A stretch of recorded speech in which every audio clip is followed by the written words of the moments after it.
अक्टूबर से शुरू हो रहे 2021-22 चीनी सत्र में भारत में चीनी उत्पादन करीब 310 लाख टन रहने की संभावना है, जो चालू साल के 309 लाख टन उत्पादन के करीब है। उद्योग संगठन इंडियन शुगर मिल्स एसोसिएशन यानी कि इस्मा ने आज ये कहा है कि 34 लाख टन चीनी एथेनॉल उत्पादन में लगाए जाने के बाद 310 लाख टन चीनी उत्पादन की संभावना है। इस्मा ने कहा है कि अक्टूबर से शुरू होने वाले 2021-22 चीनी सत्र में ओपनिंग स्टॉक करीब 87 लाख टन होगा, जो पिछले 4 साल में सबसे कम है। 87 लाख टन स्टॉक का अनुमान 260 लाख टन घरेलू खपत और 70 लाख टन रिकॉर्ड निर्यात के बाद लगाया गया है।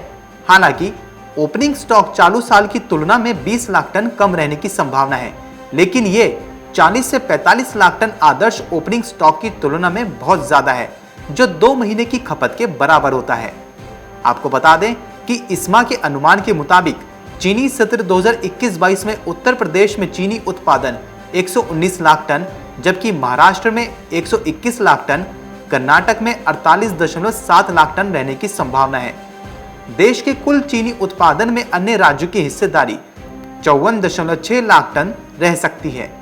कुल मिलाकर करीब 54.5 लाख हेक्टेयर जमीन पर इस साल गन्ने की खेती होने की संभावना है, जो मौजूदा चीनी सत्र से 3% ज्यादा होगा। महाराष्ट्र में इस साल गन्ने का रकबा पिछले साल की तुलना में 11% ज्यादा था, जबकि उत्तर प्रदेश में 0.21% बढ़ा है। कर्नाटक में करीब 2020-21 सत्र की तुलना में 2021-22 में 4.19% ज्यादा रकबे में गन्ने की खेती हुई है। आपको बता दें कि इस्मा ने यह भी कहा है कि चल रहे चीनी सत्र में जो सितंबर में खत्म होगा, करीब 21 लाख टन चीनी को एथेनॉल बनाने में इस्तेमाल किया गया है, जो आगामी चीनी सत्र में बढ़कर 34 लाख टन हो जाएगा।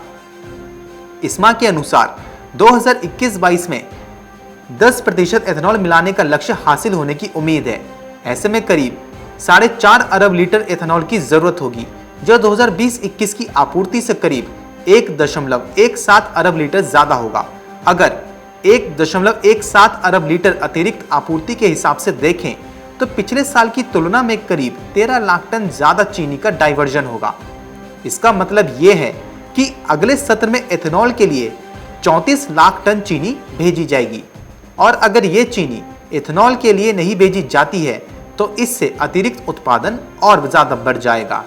बहरहाल इस बीच 2020-21 में देश में चीनी की खपत पहले 8 महीने में पिछले साल की समान अवधि की तुलना में बढ़ी है। वहीं सूत्रों ने कहा है कि करीब 174 लाख टन चीनी की खपत 2020-21 चीनी सत्र के पहले 8 महीने में घरेलू स्तर पर हुई है, जो पिछले साल की समान अवधि की तुलना में 5.13% ज्यादा है। Report market times TV.